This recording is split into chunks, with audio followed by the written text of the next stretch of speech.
Notre Dame begins fall camp on Thursday, and there are big storylines to discuss. We're going to do that in this video with Blue and Gold's Jack Sobel. Of course, folks, hit the thumbs up on this video, subscribe to the Blue and Gold YouTube channel, because there is going to be a ton of content for you guys to check out in the next month, and of course, all season long.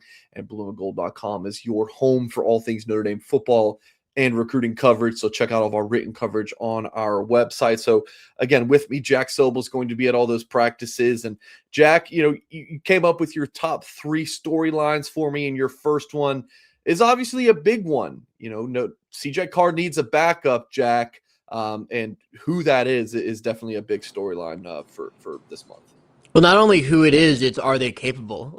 We don't know for a fact. Like, we've seen promise from Noah Grubbs and Blake Hebert. We know that Teddy Gerard is an extremely talented quarterback recruit who enrolled in June, but we haven't seen a ton of evidence that they're going to be at any of those 3, are going to be ready to be the backup quarterback right now. And you would certainly like to see that in fall camp. Like you said, if something were to happen to CJ Carr, not even like for the season, like if we're talking for the season, then it's probably a moot point, but just like for a game, like, can one of these quarterbacks beat someone like North Carolina or Syracuse if CJ Carr turns an ankle and needs to miss a game or even a series?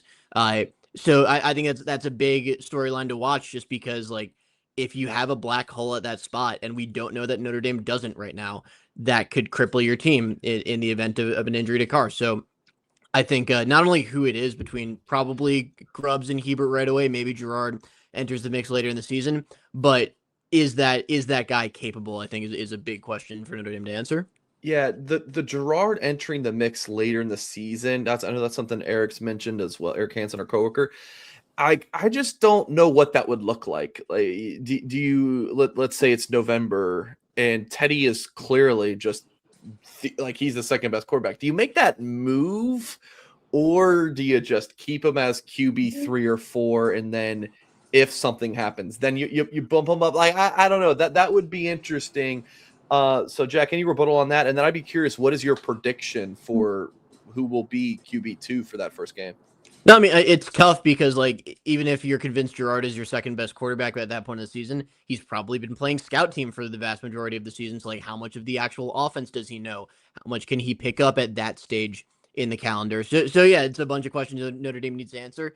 As far as a prediction, I think Noah Grubbs probably flashed the most in spring practice. Not that Blake Hebert did it. I thought Hebert had the better blue gold game of the two, but Grubbs has a live arm. He's very much got like a get it and throw it mentality. Like, he gets to the top of his drop, he doesn't mess around. A lot of young quarterbacks are very hesitant. He is not, for better or for worse. Like, he can make some throws in the traffic, but typically that's for better, and it's easier to fix than the alternative. So I would say my prediction right now is Noah Grubbs, but I am not at all confident in that. Yeah, I'm with you on that. The second storyline is the supporting cast around CJ Carr. I mean, Notre Dame loses Eli Raridan to the pros. Of course, the top running backs in Love and Price. New look receiver core. It's talented but unproven. It seems like, especially with the receivers, that's what we've been saying for years. And many times the unproven part beats out the talented part. But this year it feels different. I don't know. What do you think? No, we'll see. Like, I say the supporting cast as a whole, because, like, we know less about what it's going to look like than one might think. I'm going to start on the offensive line. There's very much a competition at right guard between Matty Augustine and Sullivan Absher, presuming Charles Jagasaw, as we expect, is not ready for week 1 or perhaps any point in the season. That's another thing to watch down the line. But Augustine, the younger one, who's really come on strong this year, redshirt freshman there. Absher, the veteran who has really waited for his chance, got a chance to start the second half of last season, was good, but probably not good enough to be handed that starting job without a competition. So I'm looking at that. The wide receiver room. We know what Notre Dame's going to get from Jordan Faison. That's not a question whatsoever. Beyond him, though, how healthy is Quincy Porter, and how much chemistry can he build up with CJ Carr, that all-important boundary receiver position? How ready is Mylan Graham to make a huge impact? We know how talented he is. It's still, I think, a question mark how ready he is to really take that next step and become a top 2 receiver for this team. Jaden Greathouse, if he can stay healthy, we think he's going to make a major impact, but that's also what we've been saying for the last 300 days, and that's been a major question mark. for Jaden. So one or two of those three guys needs to really step up, either health wise or performance wise, or both, for a lot of them.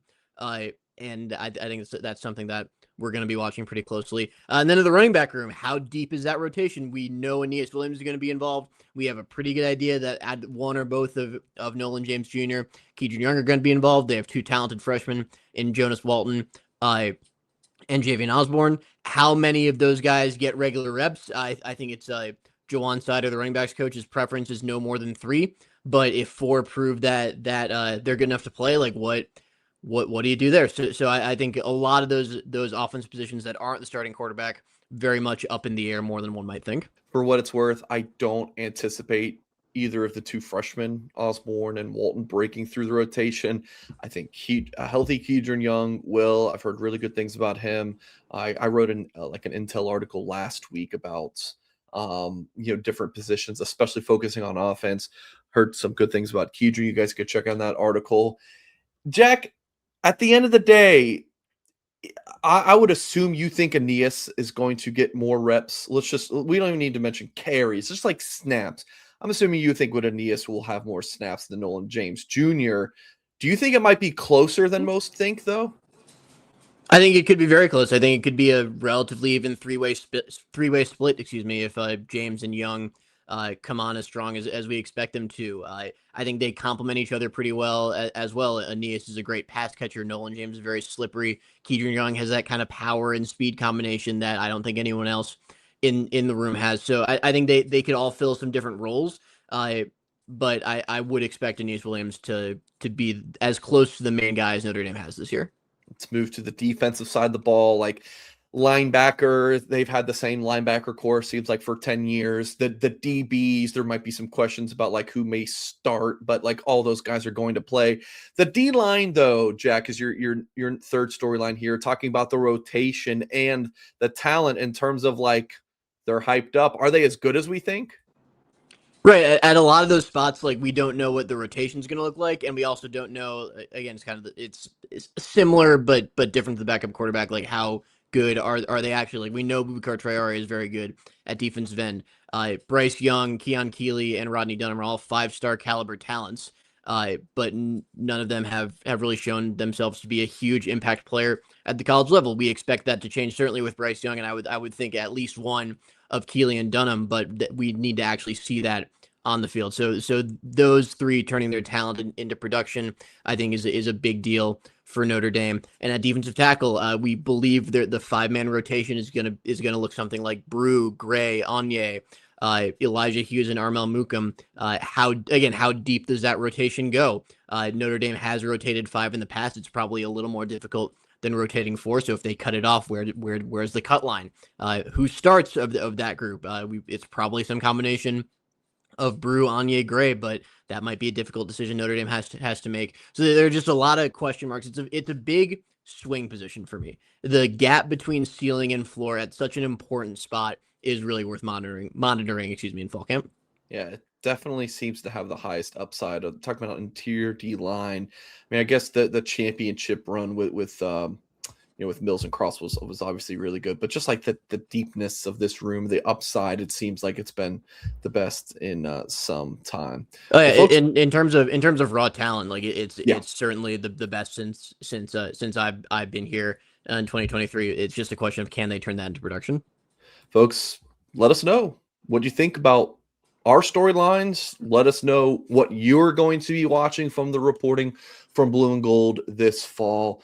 We're just a few weeks away from that Notre Dame Wisconsin game. Very excited about that. And blueandgold.com will have you locked in with all of the coverage leading up to that matchup. So hit the thumbs up on this video. Of course, subscribe to the Blue and Gold YouTube channel. Head to blueandgold.com, and we'll catch you guys next time.